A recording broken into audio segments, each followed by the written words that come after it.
History is usually loud. It sounds like bombs. It sounds like cheering crowds. It sounds like screaming on the floor of the stock exchange, but the end of the American empire in the North. Mark Carney walked out of the West Wing. He didn't stop for the cameras. He didn't shake the press secretary's hand. He didn't even look back at the building. He got into his car. The convoy moved, and within 4 minutes, 70 years of diplomatic protocol was incinerated. Inside the Oval Office, Donald Trump was reportedly still shouting. Outside on the trading floors of New York, Chicago, and Toronto, the silence was breaking. The Canadian dollar didn't crash. The US dollar did. The S&P 500 didn't rally on American strength. It tanked on American isolation. Donald Trump thought he was calling a bluff. He thought he could summon the Prime Minister of Canada to Washington, hand him a surrender treaty, and watch him sign it on live TV. He forgot who he was dealing with. He treated Mark Carney like a vassal. Carney responded like a central banker closing a bad account. And now you are living in the wreckage. In this special report, we are going deep. We have sources inside the room. We have the leaked details of the document Trump tried to force on Canada. And we have the terrifying economic data that the White House is trying to hide from you right now. This isn't just a trade dispute. This is the divorce, and the U.S. just lost custody of the continent. To understand why Carney walked out, you have to understand what he walked into. This didn't start today. It started 3 days ago at Mar-a-Lago. According to leaked memos from the State Department, Trump's team drafted a document they called the Northern Alignment Protocol. That's a fancy name for an annexation of Canada's economy. We've seen parts of the draft. It wasn't a negotiation. It was a list of demands. Demand number 1, Canada must align its energy export caps with U.S. domestic policy. Translation: Washington decides how much oil Alberta is allowed to sell.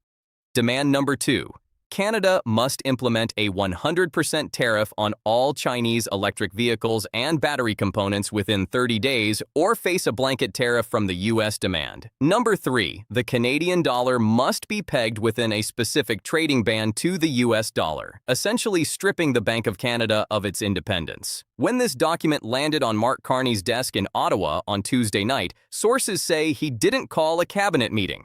He didn't call a press conference. He called the CEO of the Royal Bank of Canada. He called the Premier of Quebec, and he called the head of the European Central Bank. He was checking his leverage. Trump thought Carney was coming to Washington to negotiate the terms of his surrender, but Carney was coming to deliver a message. No, he knew the trap Trump was setting. If Carney signed, Canada becomes a 51st state without a vote. If Carney refused, Trump would scream enemy and crash the market. Carney chose option C. He showed up. He sat down and he let Trump destroy himself. Let's go inside the room. 2 was ppm. The doors close. Usually there is small talk. How is the flight? Good to see you. Not today. Sources say Trump didn't stand up. He didn't offer a hand. He slid a folder across the desk. He reportedly said, "Mark, you're killing us. You're killing us with the lumber. You're killing us with the dairy. Sign this and we can be friends. Don't sign it, and I put a 25% tax on every car part crossing the bridge by midnight." Now, picture Mark Carney. This is a guy who stared down the 2008 financial crisis. This is a guy who managed the British economy during Brexit. He doesn't sweat. He didn't open the folder. He looked at the president and said, "Mr. President, that document is incompatible with Canadian sovereignty. We will not be signing it, and we will not be negotiating under threat." Trump exploded. He went into what aides call the rally mode. He started listing grievances. He brought up the War of 1812. He brought up Justin Trudeau. He brought up NATO spending. He was shouting. He was trying to physically dominate the space with noise. Carney waited for him to take a breath. Then Carney said the line that will be in the history books. He said, "The United States is our neighbor. You are not our owner. If you want a trade war, you will lose the energy grid in New York State by Friday. Do you want to explain that to your voters?" Trump froze. He's used to politicians who worry about polls. He's not used to a technocrat who knows exactly where the power lines run. Carney stood up. He buttoned his jacket. He said, "When you are ready to treat Canada as a G7 partner, call me. Until then, we are done." Trump yelled after him. "You walk out that door, you destroy your country." Carney kept walking. He knew something Trump didn't. He knew the markets were listening. You want proof this is real? Look at the machines. Modern trading isn't done by guys in jackets yelling on a floor anymore. It's done by algorithms, high-frequency trading bots that scrape news headlines in milliseconds. The second the headline, "Carney leaves White House early," hit the Bloomberg terminal, the algorithms dumped the dollar. Look at this spike. That is the US dollar losing value against the euro and the yen in seconds. Why? Because the world relies on the North American trade bloc being stable. If Canada and the US aren't trading, the US economy is essentially an island. Trump broke the stability. The machine sold the risk. Receipt number 2. Look at Detroit. Look at Michigan. General Motors and Ford halted trading on their stocks for 15 minutes due to volatility. Why? Because your car isn't made in America. It's made in North America. The parts cross the border 7 times before the car is finished. A steering wheel from Ontario, a chassis from Ohio, electronics from Quebec, assembly in Michigan. If Carney walks away, that border thickens. If that border thickens, those factories stop. Trump thinks he's punishing Canada, but the auto executives in Detroit know the truth. If this fight lasts a week, American workers go home. The lines shut down. And here is the third receipt, the one nobody is talking about. Usually, when Trump does something wild, you hear a chorus of Republicans defending him. You hear his allies on TV saying he's a master negotiator today. Silence. Check the feeds. The senators from border states, North Dakota, Montana, New York, they are quiet. They know this isn't a game. They know their farmers rely on Canadian rail to move their grain. They know their refineries need Canadian crude to make gas. They are terrified because they realize Trump didn't coordinate this. He didn't plan this. He just got angry. And finally, receipt number 4. This is the one that should keep you up at night. If you think this is just politicians yelling at each other, look at the ocean. We have access to live maritime transponder data. Look at these 3 ships off the coast of Maine. These are heavy crude tankers carrying millions of barrels of Canadian oil destined for refineries in the Northeast United States. They were scheduled to dock in Portland tomorrow morning. At 2:40 p.m., exactly 15 minutes after Carney left the White House, all 3 ships changed course. They aren't coming to America anymore. They are heading east to Rotterdam to Europe. This is the receipt that Trump's advisors are terrified of. Carney isn't just threatening to cut the line. He is actively redirecting the energy supply. He's showing the White House that Canadian oil is a global commodity.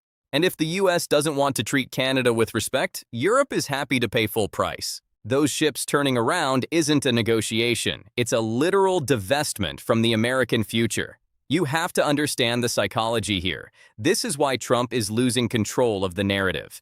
For his entire career, Donald Trump has operated on one principle: leverage. He believes that because America is big, America wins. He believes that because he is loud, you will be quiet. It worked on some people. It worked on weak leaders who needed his validation. But it doesn't work on a central banker. Mark Carney isn't a reality TV star. He ran the Bank of England. He ran the Bank of Canada. He manages trillions of dollars in climate finance. He understands risk. He understands leverage. Trump looks at a trade deal and sees a win-lose battle. Carney looks at a trade deal and sees a system. When Trump threatened to blow up the system today, he expected Carney to panic. He expected Carney to beg, "Please, Mr. President, don't hurt us." But Carney knows something Trump refuses to admit. The United States needs Canada just as much as Canada needs the United States. Maybe more in the sectors that actually matter to national security. Uranium, aluminum, heavy crude oil for the refineries in Texas, hydroelectricity powering New York City and Boston. Trump thinks he's holding a gun to Canada's head, but Carney knows that gun is pointed at the American foot. By walking out, Carney denied Trump the conflict. Trump feeds on the back and forth. He feeds on the drama. If Carney had stayed and argued, Trump would have won the news cycle. He would have tweeted about crazy Carney and weak Canada. But you can't fight someone who isn't there. Look at what Trump is doing right now. He's posting. He's flailing. He's claiming he kicked Carney out. He's claiming he carnaled the meeting. It's desperate. He's trying to rewrite the reality that we all just saw. He's trying to convince you that the car crashing into the wall was part of the plan. It wasn't. He lost control of the room. Now he's losing control of the market. And soon, he's going to lose control of his own party.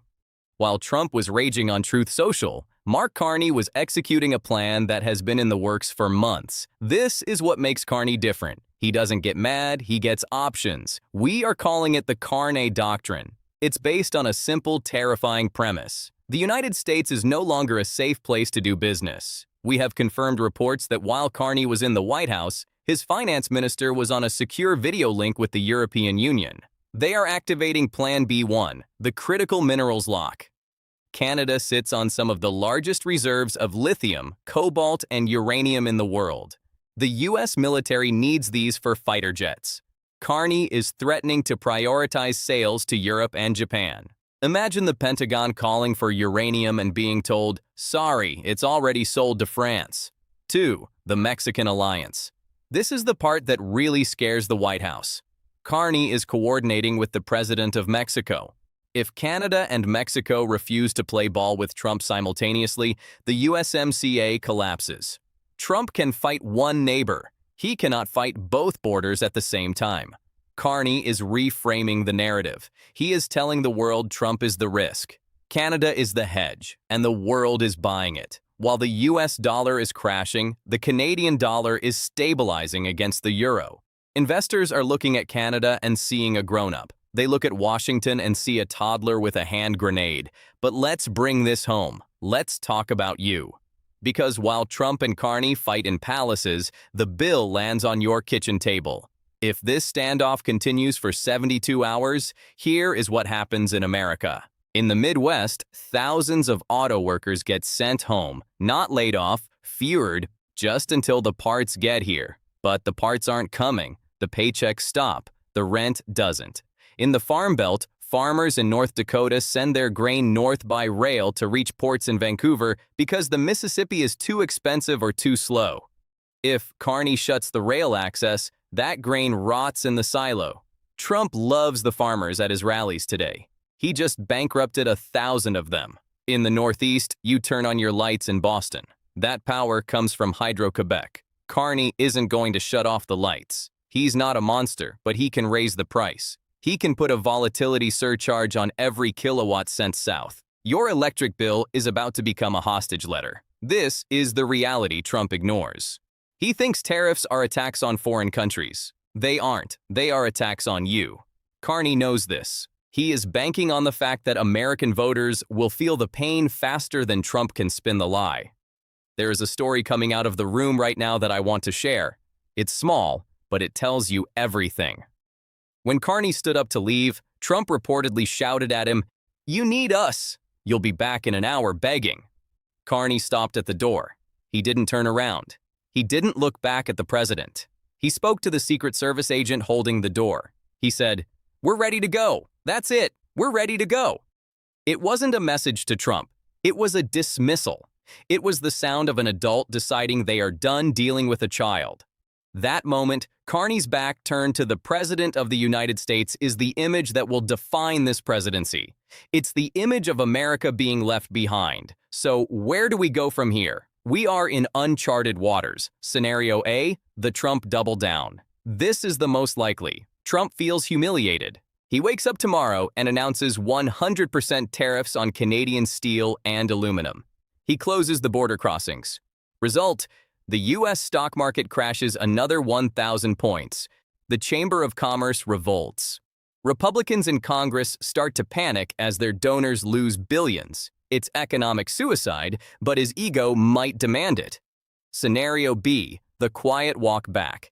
Trump's advisors, the few sane ones left, get in his ear. They tell him, "Sir, if you do this, we lose the midterms. We lose the economy." They try to spin it. They claim they are rescheduling. They try to get Carney back on the phone, but here's the problem. Carney might not pick up. Carney has the leverage now. He can wait. Trump can't. Scenario C, the global realignment. This is the dangerous one. Canada accelerates deals with China and the EU. They sign a security pact that excludes the US. They stop coordinating on continental defense. Basically, the Fortress North America concept dies. The US becomes isolated on its own continent. I don't know which one will happen, but I know this. The status quo is dead. You cannot have a leader walk out of the Oval Office and just go back to normal the next day. The trust is gone. The handshake is worthless. History isn't made by treaties. It's made by moments. Today was a moment. Donald Trump tried to break Canada. Instead, he broke the illusion of American control. Mark Carney walked out and he took the reality of the global economy with him. Now we wait for the fallout. We wait for the prices to rise, the markets to shake, and the tweets to fly. But make no mistake, the power shifted today. It shifted north, and it shifted away from the man behind the resolute desk. I want to know what you think. Is Carney a hero for standing up for sovereignty, or is he reckless for risking a trade war with the US? Is Trump playing 4D chess, or did he just flip the board because he was losing? Let me know in the comments. I'm reading every single one. And if you want to know what happens when the markets open tomorrow and they will panic, hit that subscribe button and turn on notifications because the news is going to try to spin this. We are going to tell you the truth. This is the breakup. Don't blink.